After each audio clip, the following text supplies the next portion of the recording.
Isa pong masaysayang hakbang ang ginagawa ngayon ng Senado sa paggamit ng blockchain technology para gawing mas malinaw, ligtas at tapat ang paggamit ng pondo ng bayan. Sa ilalim po ng bagong panukala, nais nilang ipasok ang blockchain sa mismong proseso ng national budget upang makita ng publiko kung saan napupunta ang bawat sentimo ng buwis na binabayaran po natin. Kaya yan po ang siyang ating pag-uusapan sa video na ito. Pero bago po tayo magpatuloy ay pakibasa na lamang po muna ang disclaimer dito po sa ibaba ng ating screen. Ayan, ano nga ba ang laman ng Senate hearing tungkol dito? Yan, ang sabi po rito ay at the Senate Committee on Science and Technology hearing chaired by Senator Bam Aquino, discussions centered on Senate Bill 1330 or the proposed Philippine National Blockchain Act. Yan, pinangunahan daw po ni Senator Bam Aquino ang pagdinig ng Senate Committee on Science and Technology tungkol po sa Senate Bill 1330 o tinatawag na Philippine National Budget Blockchain Act. Layunin po ng panukalang ito na ilipat ang buong proseso ng budget mula sa paglalaan, procurement hanggang sa paggastos papunta sa blockchain system upang mas madali itong masubaybayan ng publiko sa real time. Ang market impact po dito ay bagamat hindi direktang tungkol sa crypto trading, ang pagkilala ng gobyerno sa blockchain ay pwede pong magbigay ng kumpiyansa sa mga investors or para po sa atin at magsilbing tulay papunta sa mas malawak na paggamit ng technology dito sa ating bansa.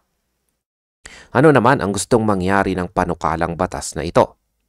Sabi po rito tungkol dyan ay the measure seeks to establish a blockchain-based budget system that will record all allocations. That will record all allocations, disbursements, procurements, and expenditures as digital public assets accessible to the public in real time.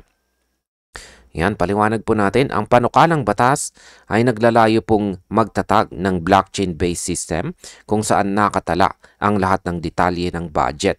Dito po makikita ang bawat paggalaw ng pondo kung saan ito inilaan, magkano ang ginastos at sino ang nakinabang. Ang kagandahan po nito, lahat ay magiging transparent at accessible sa publiko anumang oras. Wala na pong taguan, wala ng ghost projects. Ang market impact po dito ay ang ganitong uri ng public blockchain adoption ay nagpapakita ng pagbubukas ng bansa sa digital transparency. Posible pong magbukas ito ng pinto para sa local blockchain startups at investors na gustong tumulong sa mga government projects.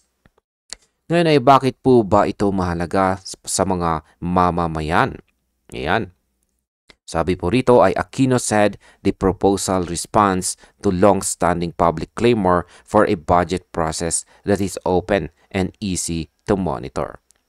Ayon po kay Senator Bam Aquino, matagal nang panawagan ng mga Pilipino ang magkaroon ng budget system na bukas po at madaling subaybayan.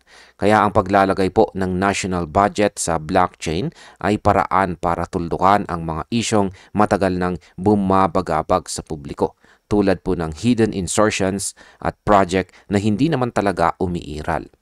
Ang market impact po dito ay ang ganitong sistema ay maaaring magtulak ng mas mataas na tiwala sa pamahalaan.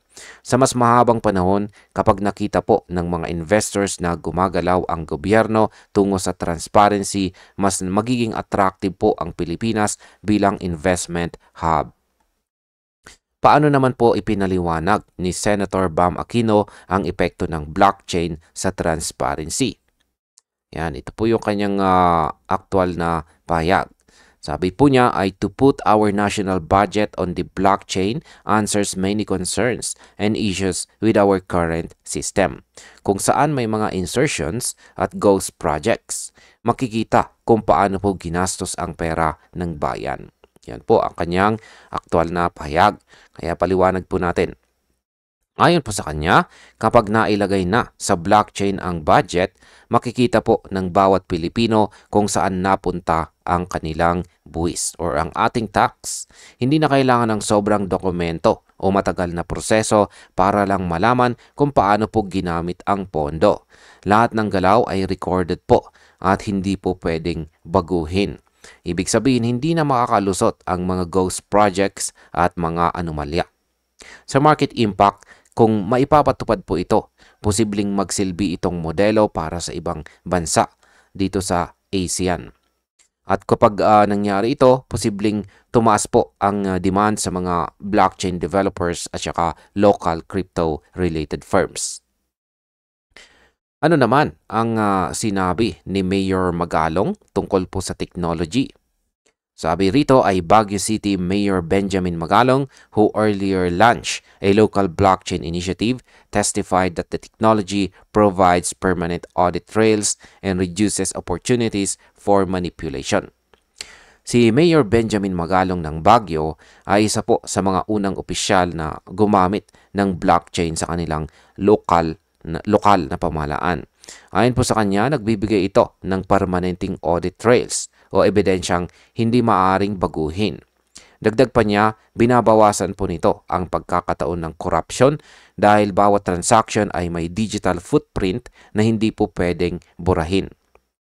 Ang market impact po dito ay ang paggamit ng mga lokal na opisyal sa blockchain ay maaaring magpatunay na handang-handa na ang Pilipinas sa mas advanced na digital governance. Ito rin ay pwede pong magpataas ng interest ng mga foreign blockchain companies na pumasok dito sa ating bansa. Paano naman po nagbigay ng inspirasyon ang pahayag ni Mayor Magalong? Yan, sabi niya rito, enough is enough. Every Filipino deserves systems that are not only efficient but also inherently trustworthy. Blockchain closes the gaps by creating tamper-proof and audit-ready records by design. Ayan, Magalong said. Sabi po ni Mayor Magalong, tama na ang mga sistema na madaling manipulahin. Ang mga Pilipino raw ay karapat-dapat sa isang gobyernong may integridad. Ang blockchain ay ginagawa itong posible dahil by design pa lang, ito ay tamper-proof at handa para sa audit anumang oras. Sa madaling salita, ang blockchain po ay parang digital vault na hindi po basta-basta mabubuksan or mapapalitan.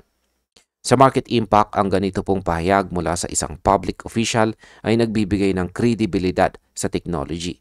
Ang tiwala po ng publiko ay maaring magdulot ng mas malaking pondo para sa blockchain research at partnerships dito sa ating bansa. Sunod na tanong ay paano naman ipatutupad ang batas na ito kapag naisabatas? Ang sabi po rito ay under the bill, the Department of Information and Communications Technology will spearhead the implementation, while the Department of Budget and Management and the Commission on Audit will ensure integration into financial reporting and audit systems. Ayan, kapag naisabatas daw, ang DICT ang mamumuno sa pagpapatupad ng proyekto. Kasama po rito ang DBM at saka COA na magsisiguro na maayos po ang pag-integrate ng blockchain sa mga financial reports at auditing systems ng pamahalaan. Sa ganitong paraan, bawat transaction mula sa pambansang pondo hanggang sa lokal na project ay makikita online. Ang market impact po dito ay posibleng magdulot ito ng bagong oportunidad para sa local blockchain developers. Kapag nagsimula po ang demand sa gobyerno, lalaki rin ang employment at business potential sa blockchain industry ng Pilipinas. Bilang panguling katanungan ay paano naman po makikinabang ang mga mamamayan sa public portal? Ang sabi po rito tungkol dyan ay a-public portal will be established for citizens and oversight bodies to verify the flow of funds down to agencies, projects, and beneficiaries.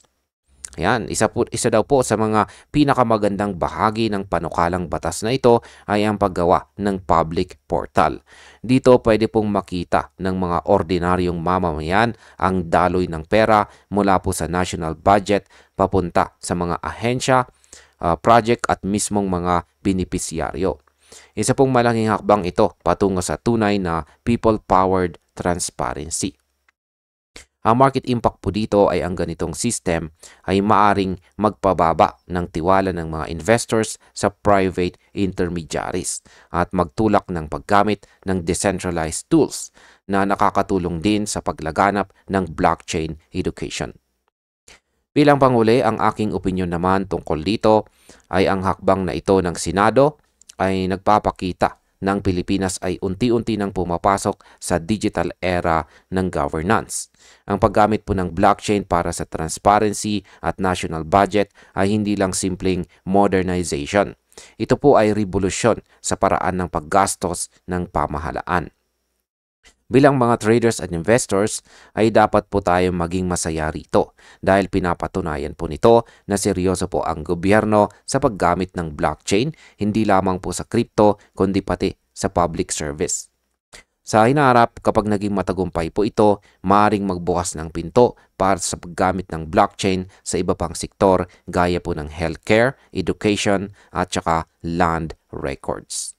Sa madaling sabi, ito po ay hindi lang tungkol sa pera, kundi tungkol sa tiwala ng tao sa sistema.